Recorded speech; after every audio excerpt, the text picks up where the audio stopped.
Peshawar high court का एक FBR के खिलाफ डिसीजन आया है जिसपे ये कहा गया है कि एफबीआर जो ऑनलाइन आईआरएस पे नोटिस भेज रहा है वो ठीक नहीं है। किस तरीके से एफबीआर नोटिस भेजेगा तो वो ठीक होगा? क्या ये जो लॉ है, रूल है, सब पे अप्लाई होता है या सिर्फ कंपनी पे अप्लाई होता है? आज किस लेक्चर में इस कॉन्सेप्ट को स्टडी करते हैं। आप देखें प्रैक्टिकल लर्निंग है, उसमें फ़हीम महबूब। वापस आते हैं टॉपिक के ऊपर। तो ये जो सेक्शन है इनकम टैक्स ऑर्डिनेंस का 218, ये डील करता है कि एफबीआर ने किस तरीके से जो नोटिस है वो भेजना है। तो सबसे पहले हम बात कर लेते हैं इंडिविजुअल की। इंडिविजुअल्स में आते हैं रेजिडेंट, यानी कि जो पाकिस्तान में रह रहे हैं, जिन्होंने 183 डेज जो है less than 100 days Pakistan 83 days Pakistan में स्पेंड किए हैं, मतलब नॉन रेजिडेंट नहीं है, रेजिडेंट है। इसी तरीके से नॉन रेजिडेंट आते हैं जिन्होंने मोर देन 183 डेज पाकिस्तान से बाहर स्पेंड कर लिए हैं, जिनके पास नाइकोप है, पीओसी है और उनका स्टेटस जो है वो नॉन रेजिडेंट है। इसके ऊपर जो 208 सेक्शन है वो ये कहता है कि फिजिकल अगर नोटिस कोई चला जाए, जो भी आपका एड्रेस अवेलेबल है ऑनलाइन पे वो भी एक्सेप्ट हो जाएगा। अगर आपको कोई आईआरएस पे नोटिस आता है तो वो भी एक्सेप्ट हो जाएगा। इसी तरीके से अगर किसी वजह से आप एफबीआर के ऑफिस जाते हैं और आपको पता चलता है कि आपकी कोई क्वेरी है या कोई आपसे पूछा जाता है और पर्सनली आपको रिसीव करवा दिया जाए तो वो भी एक्सेप्ट हो जाएगा।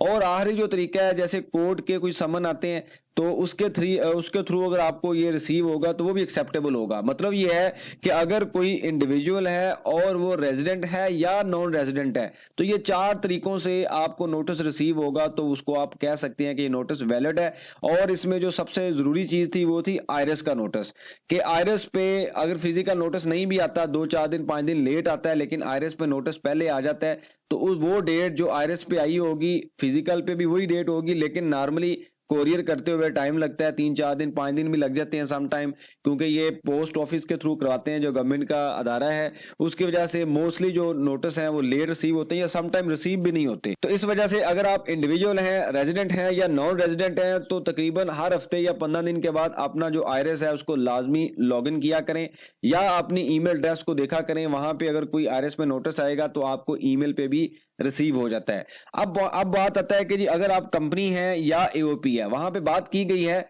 सेक्शन 2 में पर्सन की, लेकिन वहां से नॉन रेजिडेंट को निकाल दिया गया, यानी कि इंडिविजुअल को निकाल दिया गया जो रेजिडेंट है या नॉन रेजिडेंट है। अब पर्सन में ये कहते हैं कि जी अगर आईआरएस के थ्रू नोटिस आएगा, मतलब ये है कि अगर आईआरएस के थ्रू आपको नोटिस रिसीव हो जाता है कंपनी के केस में या एओपी के केस में, तो वो वैलिड नहीं होगा। मतलब ये है कि फिजिकली डिस्पैच होना नोटिस जो है वो डेजिग्नेटेड जो एड्रेस है कंपनी का या एओपी का, वो वहां पे डिस्पैच होना एफबीआर के ऑफिस से वो जरूरी है। अदरवाइज अगर आप आईआरएस पे कंपनी का नोटिस आता है तो वो वैलिड नहीं होगा। नॉर्मली हमने ये देखा है कि जब कोई इस तरह के कोई क्लैश चल रहा हो, डिस्प्यूट चल रहा हो आपका डिपार्टमेंट के साथ, तो इस तरह की डिपार्टमेंट जो है हरकत करता है कि आईआरएस पे नोटिस डाल देता है। तो अब इस सेक्शन और इस रेफरेंस के मुताबिक जो रिपोर्टेड जजमेंट है उसके मुताबिक अगर आपके साथ कोई इस तरह की हरकत की जाए और आपका स्टेटस जो है वो कंपनी है, तो आप उनको कह सकते हैं कि आईआरएस पे जो आपने नोटिस भेजा है वो वैलिड नहीं है, मुझे बताएं, प्रूफ दें, मुझे स्लिप बताएं कहां पे आपने मेरे डेजिग्नेटेड जो एड्रेस है वहां पे भेजा है। इस जजमेंट को आप पढ़ लीजिए।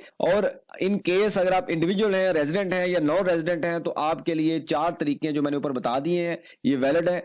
और कंपनी के लिए वही जो फिजिकल नोटिस आना चाहिए, आईआरएस का वैलिड नहीं है, या समन कोई जाता है तो ओके है, या पर्सनली कोई रिप्रेजेंटेटिव कंपनी का ऑथराइज विजिट करता है तो उनको दे दिया जाए, वो भी ओके है। लेकिन आईआरएस का सिर्फ नोटिस वहां पे आना वैलिड नहीं है। तो ये एक अच्छी प्रोग्रेस है कि अगर आपको किसी वजह से एफबीआर की तरफ से कोई इस तरह स्टेटस में ब्लैकमेल किया जाए या बैक डेटेड में नोटिस इस तरीके से भेज दिए जाए और कह दिया जाए कि डिस्पैच हो गया है, उसकी बेस पे कोई एक्शन ले लिया जाए, तो आप उनको बता सकते हैं कि ये वैलिड नहीं है, ये सेक्शन है, ये रेफरेंस है, इसके मुताबिक जो है वो आपको फिजिकल डिस्पैच करना है। कोई आपके पास सजेशन हो, क्वेश्चन आप लाजमी मेंशन कीजिए, इसके ऊपर हम डिस्कशन करेंगे ताकि जो लर्निंग का प्रोसेस है कंटिन्यू रहे। बहुत शुक्रिया, जज़ाकल्लाह।